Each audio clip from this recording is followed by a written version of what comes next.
the best heavyweight fights of all time. Fabio Wardley against Frazer Clarke last weekend. Duke, I was there. I've been talking about it all week. I'm still breathless from it. The kind of sheer lion-heartedness of Fabio Wardley, not the level of boxer that Frazer Clarke is. Frazer Clarke pilloried for the first 8 fights of his career. What has he got? Has he got any power? Both men bringing it. They were fairly respectful, apart from a few barbs going into it. It was delayed a year. For me, it's one of the... I'm just staggered how much they left in the ring against each other. But it was that both their stock rose, in my view. They deserve a really big payday on a rematch if they do it. And they both showed what each other has and the weaknesses that each other has as well. Yeah, listen, they both exposed one another's flaws in their makeup. For me, I thought that Wardley just nicked it. I did. I agree with you. I had him winning 114, 112. I thought he just nicked it. Yeah. You know, but they left every ounce of energy in that ring, as you're supposed to when you're fighting for a domestic or whatever championship. Whether it was the British heavyweight, yeah. It was the British, wasn't I'm just saying, whether it's British, whether it's European or whether it's the world, they left every ounce of energy in that ring.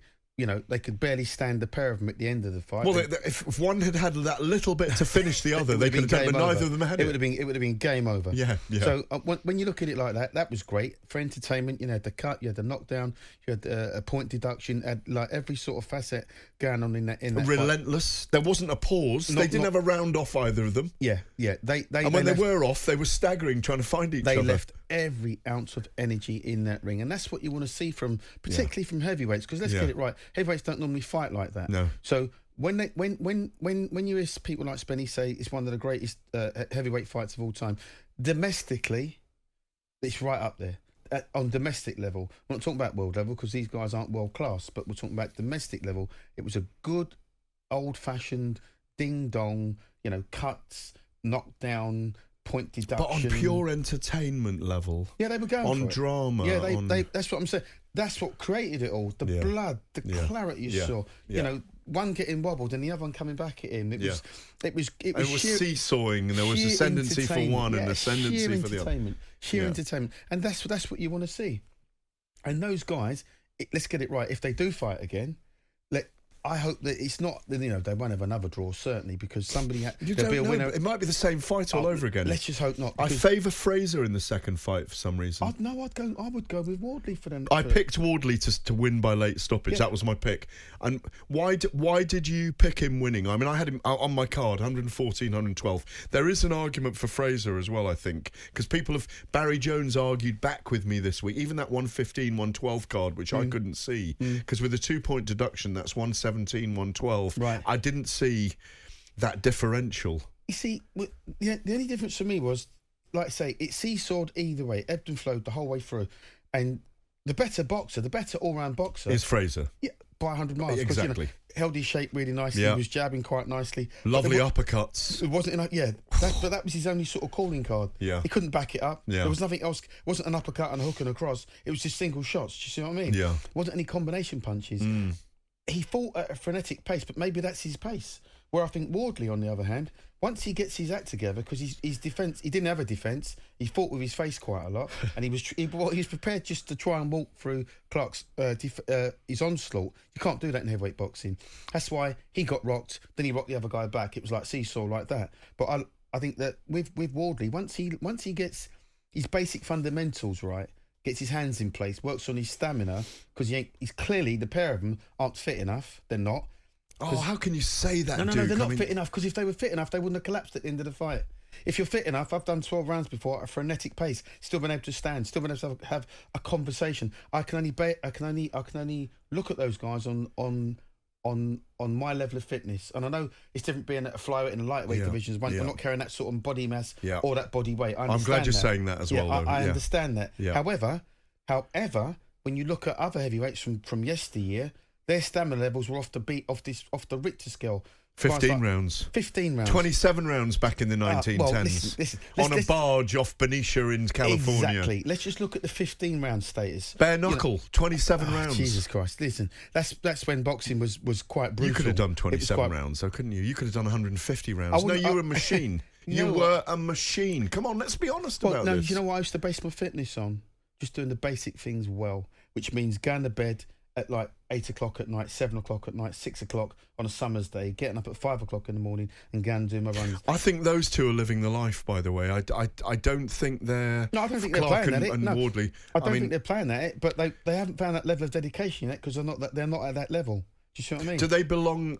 I've placed them both in the top 20 of heavyweights in the world right now. They're not world class. They're not world class. None of them are world class. No. What do you mean not. none of them are world class? Excuse me. When you say none of them? Sorry, those two boxers. Sorry, those two boxers that we're talking about right now, Clarke and Wardley. You mean neither of those two are world class? They're not world class right now. Have they got the capability to be world class? All day long, they can easily become world class fighters. Yeah, they need the experience which they haven't had yet. That's not a slight on them that they haven't. What will that have done for them? Those 12 rounds they just had then. Once you go 12 hard rounds like that, mentally, you can do it. If needs be, and it comes to it, you can grit your gum shield, bite on that gum shield, grit your teeth, and you can slug it out. How deep into the well? You've been there. You know what it's like. You've been 12 rounds. Was it in your 40 odd fights? Did you go 12 rounds? Was it 15 times or something? Mentally and physically draining. Yeah, takes days sometimes. Does it take something of your life out of you? Yeah, as well?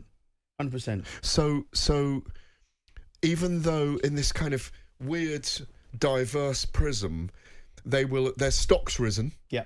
Because the reception they got in the after party, I'm telling you, everyone went silent. Yeah, sure. And I'd had to say to Frazer, your stock's risen now. No one will ever say anything bad about you again. No. And he said, no. I said, no, Frazer, that reception you had in the Intercontinental when you walked into the big bar with 300 people and then it all went quiet. Clapping. Yeah, sure. And I said, that will happen for you in Burton-on-Trent in Las Vegas. That's appreciation for what you just given. But what does that do to someone mentally? Yeah, but see... Makes them grow, doesn't it? Yeah, but if he gets drunk on the adulation... I don't think he's that kind of guy. Yeah, I'm just saying, though, let's just say he is. Yeah, if he gets drunk on that adulation, then his career's over, because he's going to be looked for the pats on the back and all the adulation and the well done. People get drunk on it when they've got 200 million in the bank. Yeah, sure. When they're being offered movie that, roles. right? I think they're both hungry. Yeah, sure. They both deserve a massive payday, in my view, if they fight again 40,000 at Portman Road or... But that's not what's in question, is it? What's in question is what that fight took out of each of them, and you won't know that until they fight the next time round. Do you see what I mean? Yeah. I happen to think he's taken more out of Clarke than he did Wardley, although Wardley looked like he'd just been through a wrecking machine. Because of the optics of the damage. Yeah. Because of that. But I think he will improve more than Clarke. Well, he had no amateur career, did a few white-collar fights. There's your answer. And I met his mum, and I said, what did he do between the age of 12 and 18? Yeah. She said, he was just hanging around. He's a lovely kid. Yeah. That's what I kind of got from him, because when I looked at his style, like I say, you can see that Clarke is well schooled. Do you mind you of Dillian White a little bit? Fabio Wardley. He's got that same dog in him, hasn't he? Yeah. When he's hurt, he's going to come and fight you till you nail him to the in that canvas. Respect, but stylistically, stylistically, But in terms of his character and his persona, the way he carries himself, and that never say die attitude, yeah, sure, of course he does. He's got that real sort of dog in him. But he needs to, what he needs right now. I wouldn't even go looking for Clarke in my next fight. If I was him, if I was his promoter or his manager, I'd take him off to America. I'd get him some top sparring. I'd get him 2-3 fights in the States, not over here. I'd get him 2-3 fights in the States where he can learn his trade, and then bring him back to fight. Well, that's Duke's view. This week, founder and CEO of Boxer Ben Shalom joined Jim White and Spencer Oliver in the studio and outlined his intentions for a rematch. Selfishly, we were hoping to go again very quickly, but you knew straight away it's going to take some serious time. I think Fabio in particular will need to see how damaged his face is and his nose. I'd like to see it this year. I think we can be hopeful it happens this year. It won't happen in the summer. I don't think they'll be quite ready. Well, it's very tempting for the promoter, isn't it? Yeah. Of course it is. But, Ben Shalom's a very astute individual, and he'll look at that fight again and he'll watch it again, and I'm sure he will get his charge a little bit more experience. Do you see what I mean? He needs a couple of little 10-rounders under his belt, or maybe an 8-rounder. He knocks somebody out, and then a 10-rounder to bring him on a little bit more mentally. I'm talking about. And he also needs. I don't take nothing away from his coach, because he's obviously got a good coach, but the kid needs schooling, because he was getting hit far too often. But his style didn't change because he didn't know how. But as you said, he didn't have the greatest amateur pedigree. He hasn't got nothing. He hasn't got none. He's got none. I mean, he's got white collar boxing. Right, I mean, so he's got no point of reference. That's still pro boxing unlicensed, isn't it? Basically. Exactly. So he's got no point of reference. It's not like he's been an ABA champion, boxer in England. He's got all that pedigree behind him. He doesn't have that, clearly, and that's what was shown in that fight. Before we go to break, does it rank with other big British domestic heavyweight title fights? Yes, it does. David Haye and Derek Chisora? Yes, it does. 100%. We're going back here. Joe Bugner and Sir Henry Cooper. These two, really, they probably surpassed that because they left every ounce of energy. They left their heart, mind, body and soul in that ring. Yeah. They both wanted to win so badly. Yeah. Like you saw at the end of the fight, Clarke, he couldn't even stand up. He was absolutely wrecked. And his team was saying, stand up.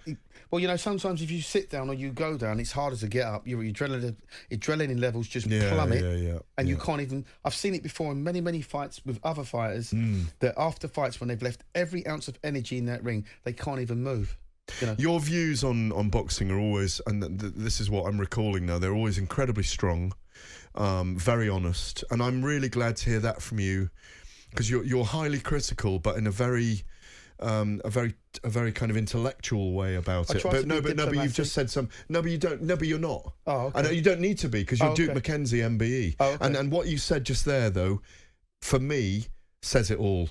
They left their heart, their soul, their body, everything they had in that room. But I'm glad that you're saying that. But that's what I was taught. That was exactly what I was taught from my coach.